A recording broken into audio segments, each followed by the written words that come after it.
Hello, I'm Jane Dutton with a wrap of the week's news. This is Eyewitness News. What a difference a few days make. 3 days ago, she was second in the succession line to the presidency. Now she's out on bail after facing money laundering and 12 charges of corruption. The spectacular and very public downfall of ANC veteran Nosiviwe Mapisa-Nqakula.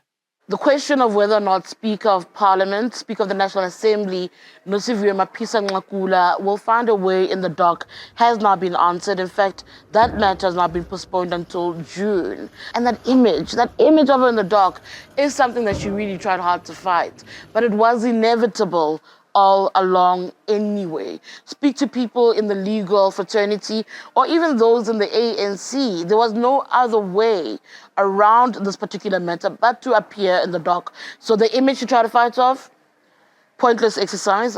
It is out there. My thoughts about what this moment means. I mean, Nosiviwe Mapisa-Nqakula is one of the most senior politicians. Think about it. I mean, I grew up seeing her as a child as a political figure in the country. She has served multiple times across multiple cabinets, has served in different departments. So this is somebody with clout. When you think about Umam Nosiviwe Mapisa-Nqakula, the way I'd often refer to her on the field, is here's somebody who easily asserts herself, able to articulate what she wants or doesn't want, is actually also quite stubborn. And here you are today seeing her having to answer to these graft allegations. And I think electing somebody new will start some of the process towards repairing the very damaged image of Parliament now, whose very head has been so fundamentally compromised. But the person that should be held responsible for the situation is actually President Ramaphosa, because if he had kept his election promise of lifestyle audits in 2019, Nosiviwe Mapisa-Nqakula would never have been able to pass that lifestyle audit, because clearly she wouldn't be able to explain the lavish lifestyle that she was leading as a result of these alleged bribes that have been made. The image of Parliament is not tainted. It is the ANC that deployed her to Parliament. So it is the ANC that wanted to taint our Parliament. But we, the people of South Africa, refused to be tainted, because a Speaker's position is a very strategic position. She was the head of an arm of a state. So when you are a political party, you deploy the best of the best. So those that the ANC deemed the best are actually the worst for our country. And we've seen it with the Speaker. Not only the Speaker, by the way, even the State President, Ramaphosa. It's very unfortunate. I think talking about Umam Nosiviwe is a person I respect very much. I really hold her in high regard. I'm very disappointed, extremely disappointed. It's quite a painful experience. And that is why we are saying as ACC, we need to introduce a life imprisonment as a sentence in response to those who steal from us, as they allege she did. And still, the ANC remains silent on the outcome of an Integrity Commission investigation into her alleged misconduct. The Integrity Commission of the ANC is seized with the matter, and true to our internal democracy and our internal control environment, the matter is being attended to. I know that the Integrity Committee has met and addressed the issue, but I'm also very keen not to discuss matters of that nature, because we always grant you an audience all the time. We are discussing the geopolitical situation, international solidarity, and internationalism. They take police on. There is one way of responding if the police are taken on, is the way that they are taken on by those criminals. Defending police action in KZN, the rise in mass killings by security forces, a disturbing trend. This time, 9 suspects were shot and killed in Marion Hill on Wednesday in a shootout. There are visible bullet holes at the door of the house where the alleged 9 suspected criminals were shot and killed by police yesterday morning. According to police, their stabilization team had received a tip-off of the suspects' whereabouts. They say upon arrival, they were met with gunfire and then they had to return. This resulted in a gunfight which killed the 9 suspected criminals. Police Minister Peggy Cele visited the Marion Hill police station today After his meeting with the police top brass, he visited the Desai community in a bid to get the frustrations from community members. However, not even a single community member spoke about their concerns as they fear for their safety.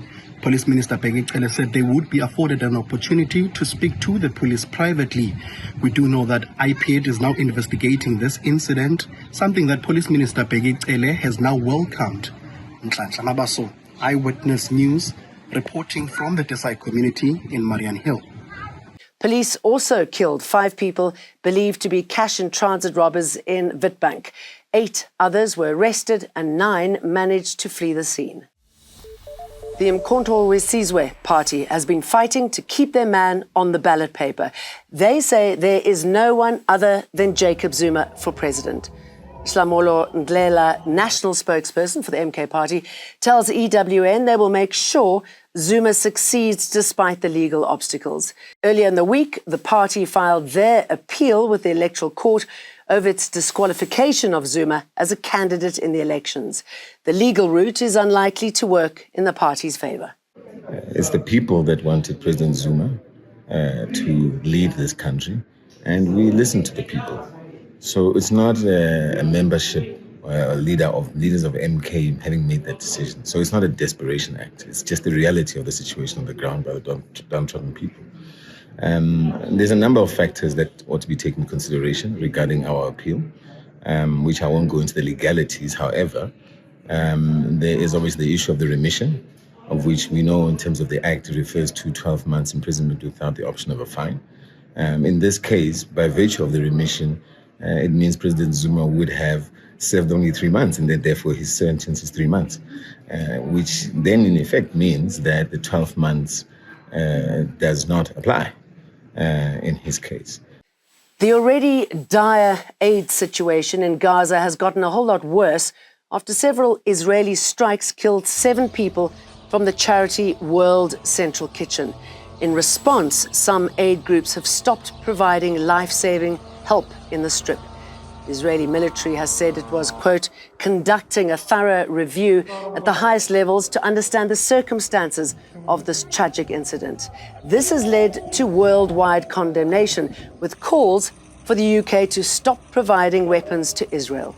I'm shocked and saddened to hear the reported deaths of aid workers in Gaza. We're urgently working to confirm all the details, but my thoughts right now with their friends and family. They're doing fantastic work, bringing alleviation to the suffering that many are experiencing in Gaza. They should be praised and commended for what they're doing. They need to be allowed to do that work unhindered, and it's incumbent on Israel to make sure that they can do that, and we're asking Israel to investigate what happened urgently, because clearly there are questions that need to be answered.